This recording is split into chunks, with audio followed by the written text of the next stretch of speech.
నమస్తే. ప్రస్తుతం మనతో పాటు సీనియర్ జర్నలిస్ట్ దాము బాలాజీ ఉన్నారు. ఆయనతో మాట్లాడదాం. నమస్తే సార్. నమస్తే. సార్ ప్రాయశ్చిత్త దీక్ష చేపట్టారు పవన్ కళ్యాణ్ అని చెప్పేసి అంటున్నారు. అండ్ ఆయన మీడియాతో కూడా మాట్లాడారు. ఏం మాట్లాడన్నారు? ఈరోజు మార్నింగ్ గుంటూరు జిల్లాలో నంబూరులో ఉండే దశావతార వెంకటేశ్వర టెంపుల్లో ఆయన ప్రాయశ్చిత్త దీక్ష అనేది మొదలుపెట్టాడు. మామూలుగానే ఇది దాని ఏమంటారు, నాకు కామెడీ విలన్ గుర్తుకొస్తున్నాడు ఇతను చేసే పని.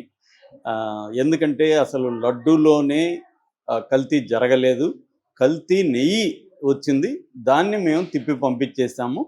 లడ్డూలో కల్తీ నెయ్యి వాడలేదు, లడ్డూలో అనిమల్ ఫ్యాట్ కలిపిన నెయ్యిని వాడలేదని సాక్షాత్తు శ్యామలరావు స్టేట్మెంట్ ఇచ్చినాక కూడా ఇతను మళ్ళీ లడ్డులు కలిసింది, అశేషమైన లడ్డులన్నీ తినేశారు, 1,00,000 లడ్డులు అయోధ్యకి ఇదే లడ్డులు వెళ్ళినాయి, ఇలాంటి అబద్ధాలు ఎందుకు చెప్తున్నాడు పవన్ కళ్యాణ్? క్లియర్గా అతను మత కలహాలు సృష్టించడానికి మాత్రమే ప్రాయశ్చిత్త దీక్ష చేస్తున్నట్టుగా కనబడుతుంది. ఎందుకంటే ఈరోజు మాట్లాడని చూస్తే ఇతనికి బ్రెయిన్ ఉందా అనిపిస్తుంది. ఎవరికైనా చూస్తే ఇతను ఎలా డిప్యూటీ సీఎం అయ్యాడు అనిపిస్తుంది.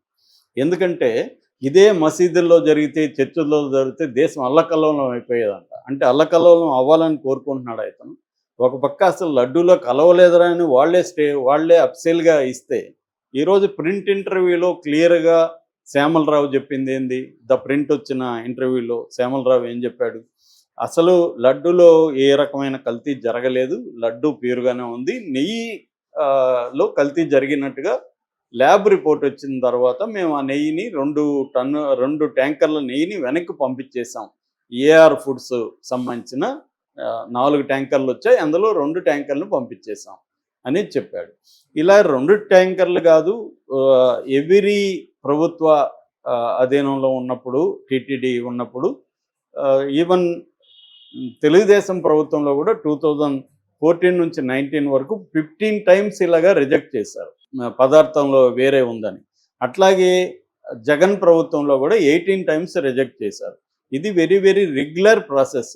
ఎందుకంటే నెయ్యి అనేది వాళ్ళు ఎంత కరెక్ట్గా చేసినా ఒక్కొక్కసారి ఇదయ్యేటుంది. కావాలని ఫ్యాట్లో కలపాలని టీటీడీలో కలుపుతారనేది ఎవరు కూడా ఊహించరు. అదేమన్నా అంటే ఏదో హిందువుల్ని మత పవిత్రాన్ని చేయాలి అనేదన్న టెర్రరిస్ట్ ఐడియా ఉంటే తప్ప మామూలు వ్యాపారస్తులు ఎవరు అట్లాంటిది పూనుకోరు. ఎందుకంటే వాళ్ళకి తెలుసు అది క్రిమినల్ యాక్టు, రేపు మన వ్యాపారం క్లోజ్ అయిపోతుంది, మనం జైలుకి పోతామని తెలుసు. టీటీడీ గుడ్డిగా మనమంటే నెయ్యిని తెచ్చుకుంటాం, టేస్ట్ బాగాలేదు, ఇదేదో బాగాలేదు అనుకుంటాం తప్ప టీటీడీ అలా కాదు. దానికి ఒక రోబస్ట్ టెస్టింగ్ సిస్టమ్ ఉంది. అక్కడ ఎక్స్పర్ట్లను పెట్టుకున్నారు, అక్కడ ల్యాబ్స్ ఉన్నాయి, వాళ్ళు టెస్ట్ చేస్తారు. వచ్చిన నెయ్యి అంతా కూడా గోడౌన్కి ముందే, గోడౌన్లోకి తిరుమలకి పైకి కొండపైకి రాకముందే తిరుపతి గోడౌన్లు ఉన్నాయి. గోడౌన్లోకి నెయ్యి రాకముందే అక్కడ 3 శాంపుల్స్ తీసుకుంటారు. ఒకటి మాయిస్తారు, ఒకటి వెజిటబుల్ ఎలిమెంట్స్ ఏమైనా ఉన్నాయా, ఫారిన్ ఎలిమెంట్స్, యానిమల్ ఎలిమెంట్స్ ఏమైనా ఉన్నాయా, 3 రకాలుగా ఆవిడ 3 ఎక్స్పర్ట్లు తీసుకొని చేస్తారు. అయినప్పటికి కూడా ఏమన్నా వచ్చాయంటే వాటిని రిజెక్ట్ చేస్తారు, కింద నుంచే పంపించేస్తారు. గోడౌన్కి రావు, కొండ మీదకి రావు. పోర్టు అంటారు లడ్డు తయారు చేసేదాన్ని, ఆ కిచెన్ని, ఆ పోర్టు దగ్గరికి అసలు రాదు. సో ఇది ఆయన కూడా, శ్యామలరావు కూడా చెప్పింది. ఇదంతా కూడా ఎప్పుడు జరిగింది? జగన్ ప్రభుత్వంలో జరగలేదు కదా, మొన్న జూలైలో జరిగింది. జూలైలో కదా రిపోర్ట్ వచ్చింది. జూలైలో 17వ తేదీ వాళ్ళకి శాంపుల్స్ వెళ్తే నేషనల్ డైరీ డెవలప్మెంట్ బోర్డుకి వాళ్ళు 23న ఇచ్చారు. ఇప్పటి వరకు ఎందుకు చెప్పలేదనే దానికి ఆన్సర్ ఎవడు ఇవ్వట్లేదు. జూలైలో వస్తే సెప్టెంబర్లో ఎందుకు చంద్రబాబు అనౌన్స్ చేశాడు? వాళ్ళ మీద ఎందుకు కంప్లైంట్ చేయలేదు?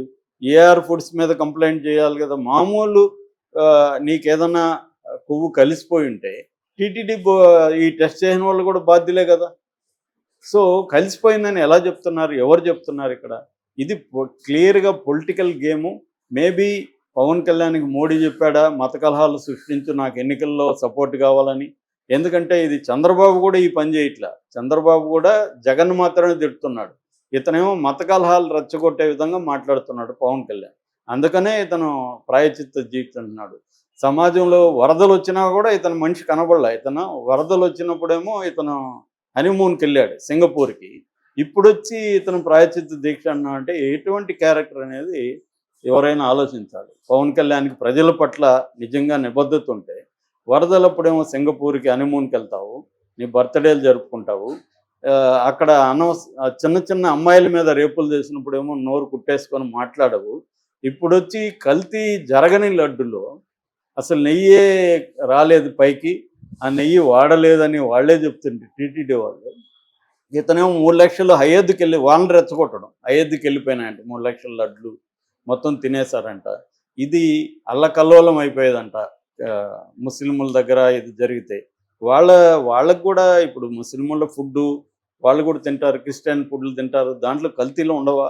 ఫుడ్ అంటేనే కల్తీలు లేకుండా ఉంటాయా? మనం రోజు తిరిగేదంతా 100% గ్యారంటీ. పవన్ కళ్యాణ్ తినేదంతా 100% ప్యూర్ అని అతను చెప్తున్నాడా మనకి? ఫుడ్ అంటేనే ఖచ్చితంగా ఏదో ఒక ఇబ్బందులు ఉంటాయి. మనకి ఆ మధ్య దాని ఏమంటారు, నూడిల్స్, వెరీ పాపులర్ నూడిల్స్, దాంట్లో లెడ్ ఉందని తెలియదు, మనం అందరూ తిన్నోళ్ళమే కదా అవి. సో ఇప్పుడు కూడా తింటున్నాం కదా, ఏది కల్తీ ఏది ఇదనేది ఎలా తెలుస్తుంది? ఈ మధ్య కూడా హోటల్ మీద దాడులు జరిగి మనం బ్రహ్మాండమైన హోటల్ అనుకునే అవన్నీ కూడా ఇదని చెప్తున్నారు. కాబట్టి ఇక్కడ ఏంటంటే ఇతను క్లియర్గా ఎట్లయితే బాధ్యతారహితంగా అప్పుడు వాలంటీర్ల మీద విరుచుకుపడ్డాడో ఈ వ్యక్తి, 33,000 మంది అమ్మాయిల ట్రాఫికింగ్ జరుగుతుంది వాలంటీర్ల వల్లని ఎంత బాధ్యతారహితంగా మాట్లాడాడో, ఇప్పుడు కూడా అంతే బాధ్యతారహితంగా లడ్డుల్లో కల్తీ లడ్డులు వెళ్ళిపోయినాయని చెప్తున్నాడు. ఎలా చెప్తాడు ఇతను? ఇతని దగ్గర ఏం ఆధారం ఉంది? ఏమైనా ఆధారం ఉండాలిగా కల్తీ లడ్డులు వెళ్ళిపోయినాయని. ఏమీ ఆధారం లేకుండా కల్తీ లడ్డులు వెళ్ళిపోయాయంటే 140 కోట్ల హిందువుల మనోభావాలను ఇతను దెబ్బతీస్తున్నట్టు కదా. నిజానికి 140 కోట్ల హిందువులు ఇతన్ని గల్లా పట్టుకొని ప్రశ్నించాలి. నువ్వు ఎలా చెప్తావు భయ్? నీ దగ్గర ఆధారం ఏముంది? కల్తీ అయిందని నువ్వు ఎలా చెప్తావు?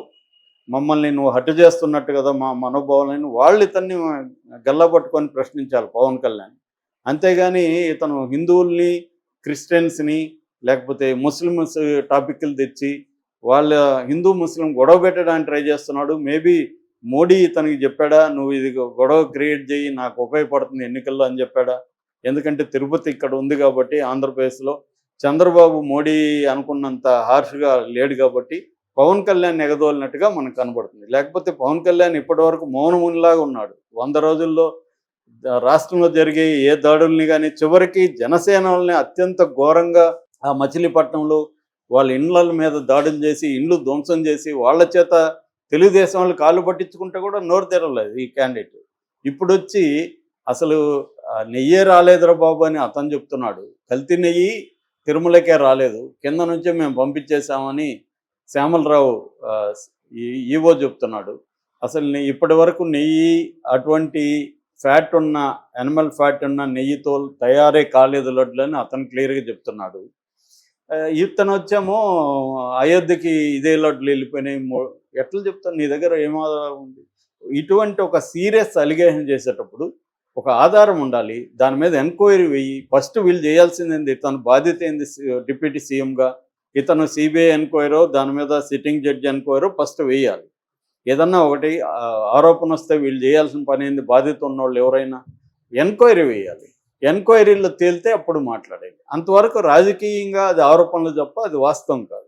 అవేమి లేకుండా 3 లక్షల లడ్లు అట్లా వెళ్ళిపోయినాయి, లక్షలాది లడ్లు ప్రజలకు వెళ్ళిపోయినాయి, ఇది వైసీపీ ఆధ్వర్యంలో జరిగిందని ఎలా చెప్తాడు? ఇతని దగ్గర ఏం ఆధారాలు ఉన్నాయి? అప్పుడు కూడా ఇదే, ఏం ఆధారాలు లేవు, నాకు కేంద్ర నిఘా సంస్థలు ఇచ్చాయని చెప్పాడు. కేంద్ర నిఘా సంస్థలు ఏమన్నా నీకెందుకు తోలో చెప్పారా? నీకు ఇస్తే మరి నువ్వు డీజీపీ అడిగాడు, నీ దగ్గర ఉన్న ఇన్ఫర్మేషన్ ఇయ్యని, ఇవ్వలేదు ఈ క్యాండిడేట్. ఇంత బాధ్యతారహితంగా వ్యవహరిస్తే రాజకీయాల కోసం, మోడీ ఎన్నికల కోసం ఇతను మాట్లాడడం తప్ప ఏ రకమైన బాధ్యత ఉండే వ్యక్తిగా ఇతను మాట్లాడలేదు. నా దృష్టిలో హిందువులందరూ ఇతను గల్లా పట్టుకొని ప్రూవ్ చేయమనాలి.